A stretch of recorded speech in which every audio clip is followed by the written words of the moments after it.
English. Thank you so much for joining us. My name is Amie Fadera, and these are the headlines from the Standard and Fourier newspaper.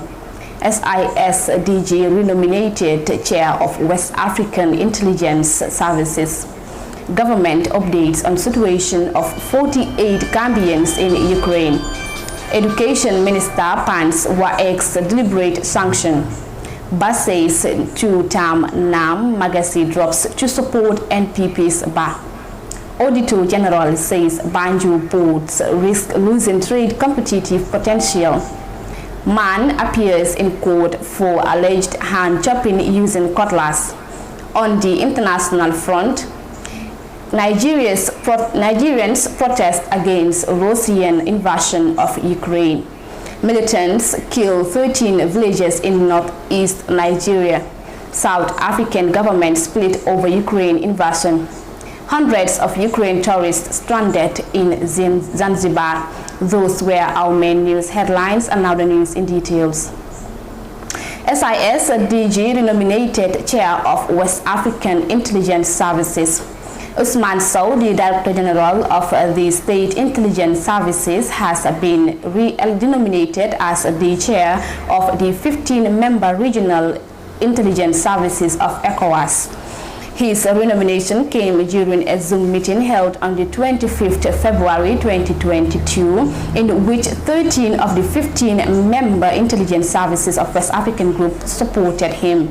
His renomination to the position is in recognition by the member services of his exemplary leadership and stewardship of the body during the difficult times of the 2019 to 2021.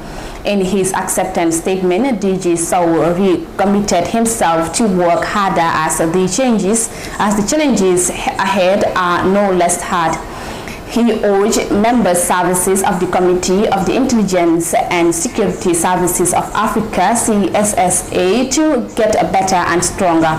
The SIS Gambia feels very encouraged by this nomination as chair of the region, which is yet another testimony of the trust and credibility that the SIS is registering not only inside but also among regional services and beyond, so said. He thanked the Gambian government and governments in the sub-region for the trust reposed in him and assured that the SIS under his stewardship will remain committed to deliver to the highest level in all obligations in national, regional, continental,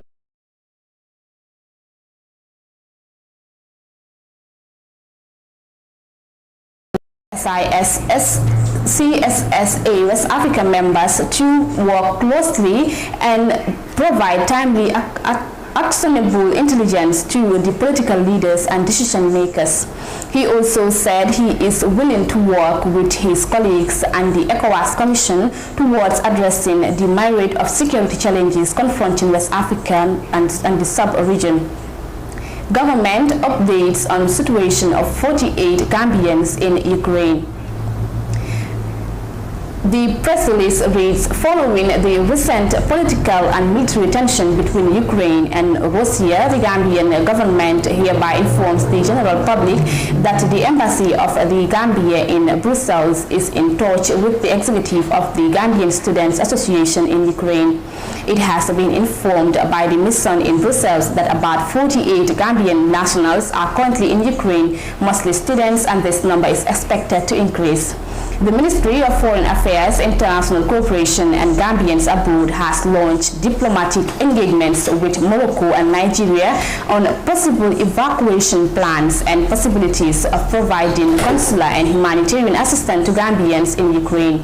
Similar diplomatic démarches are going on with European Union member states bordering Ukraine, having due regards to the safety of our nationals. An evacuation plan has been put in place, and Gambians in Ukraine are already following the referred plan.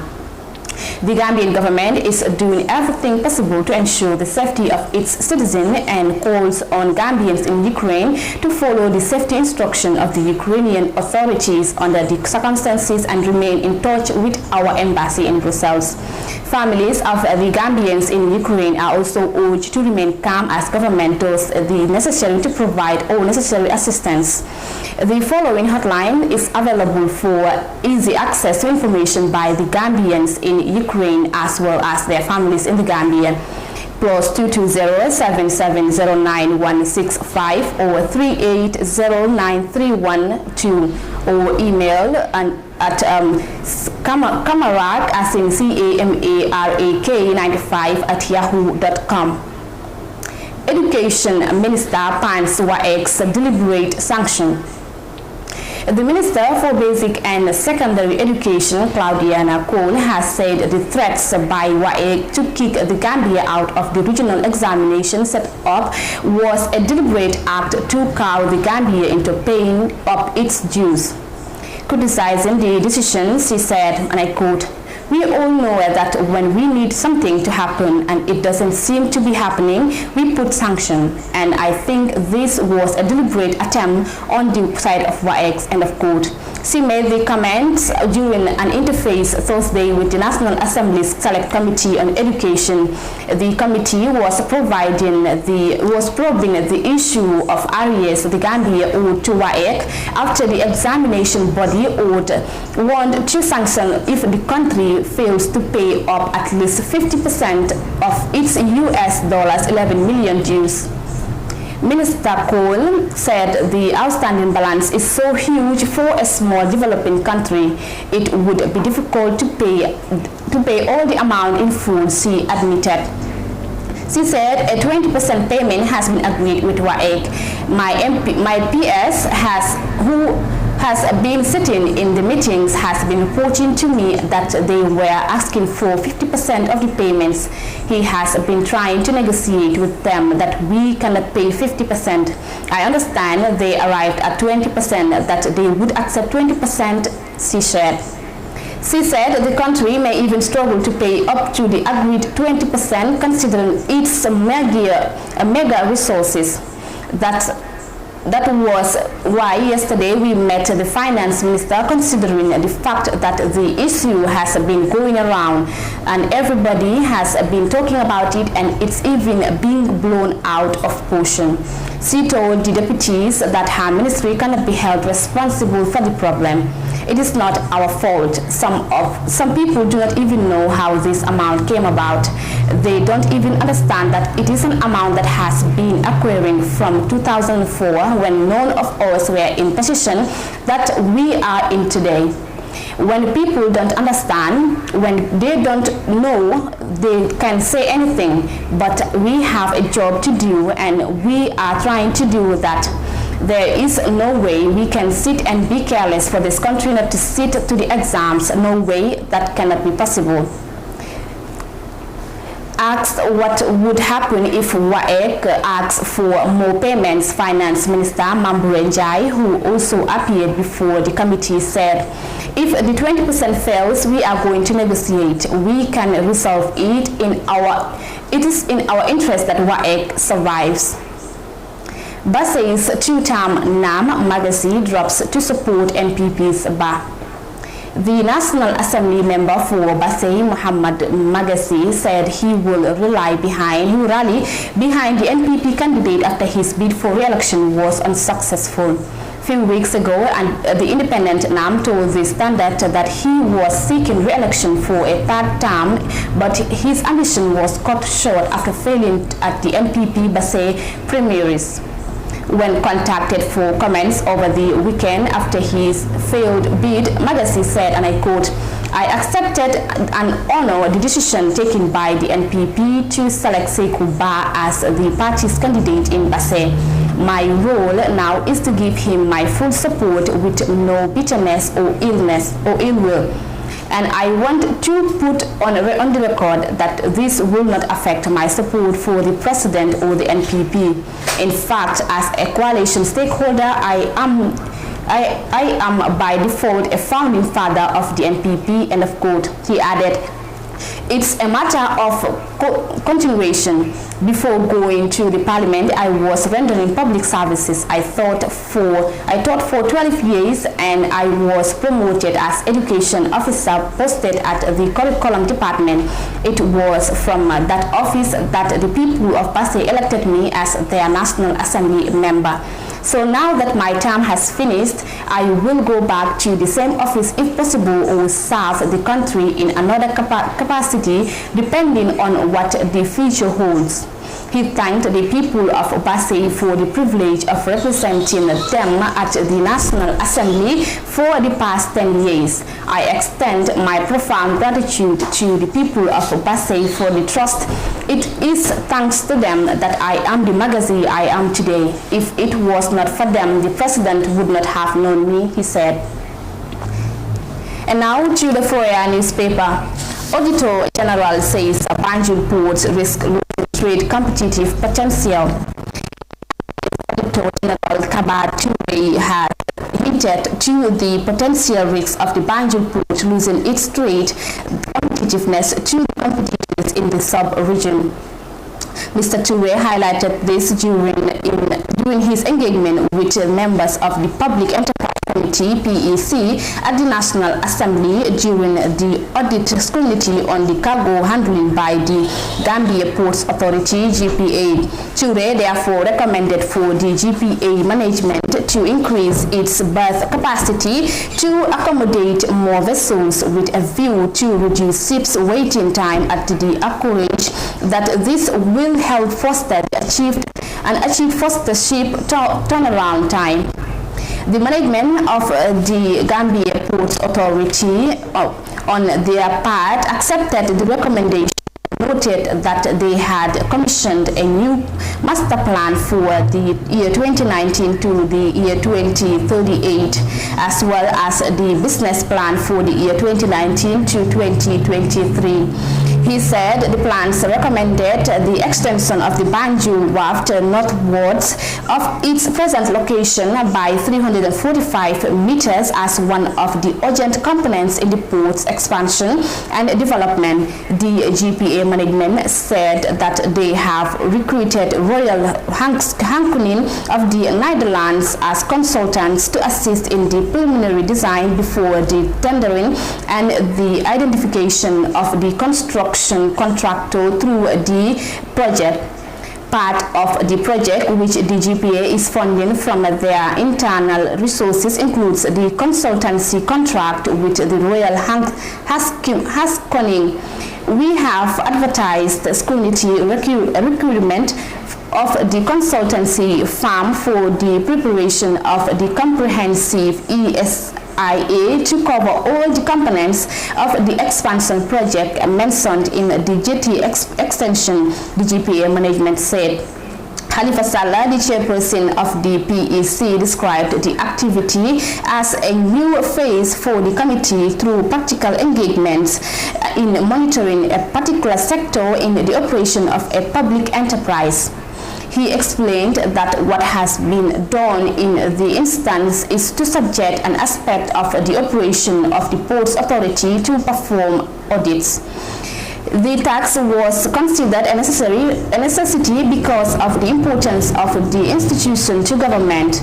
Its viability is crucial, hence the audit aims to look at the operation of the GPA, identify areas where the GPA succeeds and the areas of major activity, identify core potential areas through a performance audit in order to know the strengths and weaknesses of the GPA and proffer recommendations, Mr. Sallah said. And now to the last story here on the national news on the Foyer newspaper. Man appears in court for alleged hand chopping using cutlass. One Musa Jammeh, a resident of Kanfenda village, faces a single criminal charge of assault causing grievous bodily harm by chopping off the right hand of one Lamin Manga.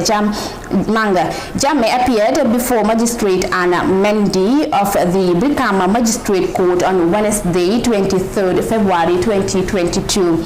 According to the particulars of the offender, the accused person, Musa Jammeh, on the 8 February 2022 at Kanfenda village in Foni Councillor district of the West Coast region unlawfully assaulted one Lamin Manga, also a resident of Kanfenda village, by chopping off his right hand and striking his neck with a cutlass, causing deep lacerations. The victim, Lamin Manga, testified as the first prosecution witness, and in his testimony, Manga said on the day of the incident, one Alaji woke him up while sleeping and informed him that the accused person, Musa Jammeh, had set the bush on fire. Witness Manga said the informant Alaji told him that the accused person, Musa Jammeh, did not take his advice not to put the bush on fire. The witness said he stays in the same compound with the accused person, and this was why Alaji came to rely the information as to what the accused person was doing in the bush. The witness said he went with one Ramatulai and Yaya Manga and asked the accused person of his reason to set the bush on fire, knowing that they have cattle that graze there. Musa, referring to the accused, ignored me and left us in the bush to return home while we tried to put the fire, and we put the fire off the fire before going home. The witness said that while in the bush, he received a call that the accused person, Musa Jammeh, was misbehaving at home by being arrogant. The witness said upon reaching home, he went together with Wiye Manga and Seni Koli to talk to Musa Jammeh, the accused person.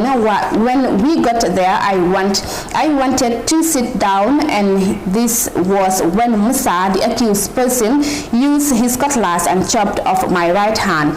Again, he used the cutlass and stroked my neck, he said. The witness appeared in court with one hand, and while the chopped hand was bandaged, he said after the strike on his neck, he ran to the police station, which was some meters from their home.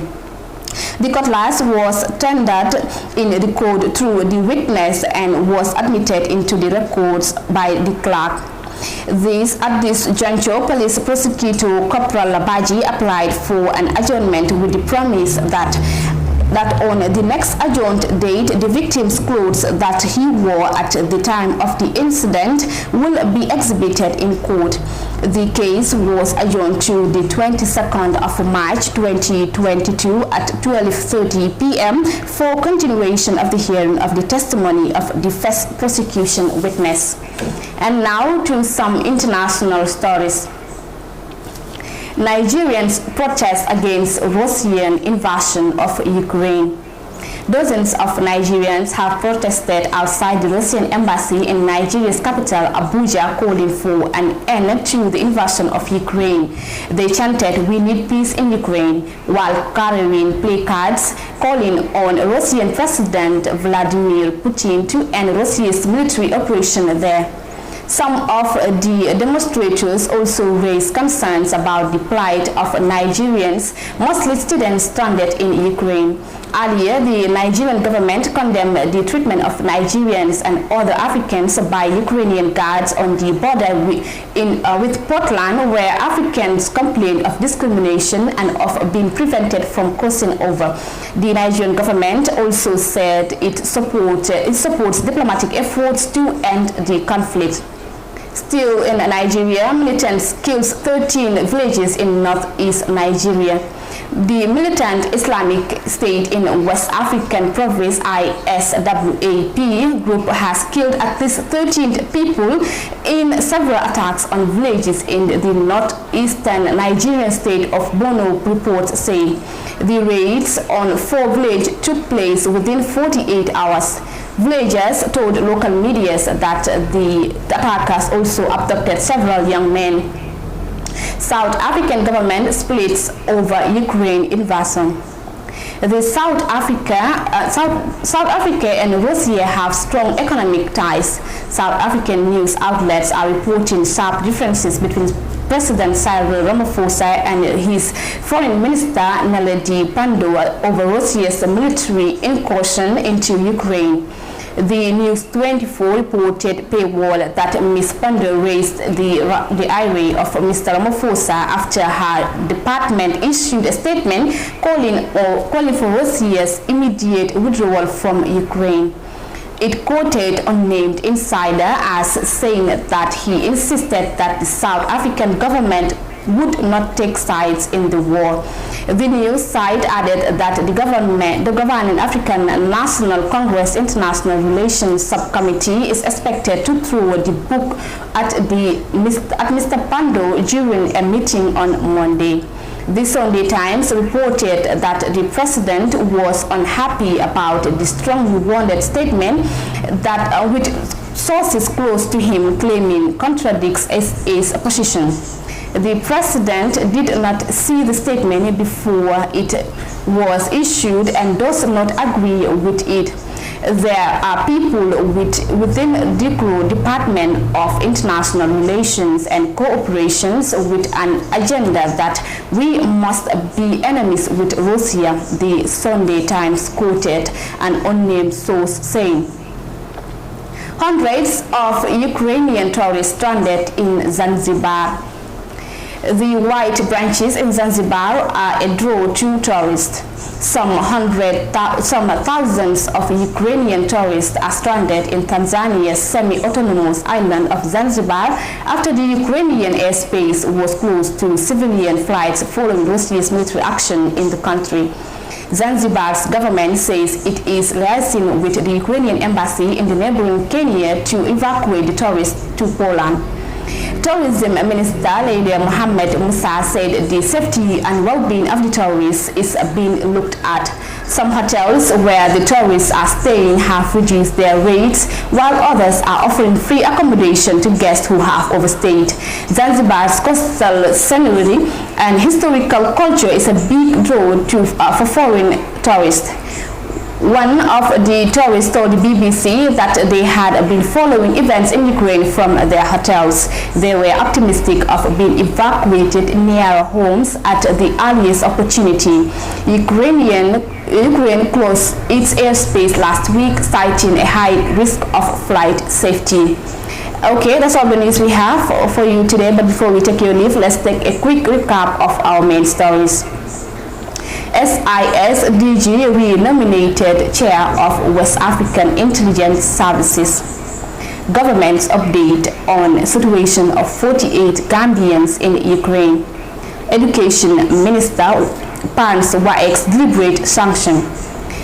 Bassey's two-term magazine drops to support NPP's bar. Auditor General says Banjul Port risks losing trade competitive potential. Man appeared in court for allegedly hand-chopping using cutlass. And on the international front, Nigeria protests against Russia's invasion of Ukraine. Militants killed 13 villages in northeast Nigeria. South African government split over Ukraine invasion. Hundreds of Ukrainian tourists stranded in Zanzibar. Okay, viewers, that's all of the news we have for today. Thank you so much for watching. Do join us on Wednesday, same time, same place for more news. Until then, stay tuned and enjoy the rest of our programs. Bye for now.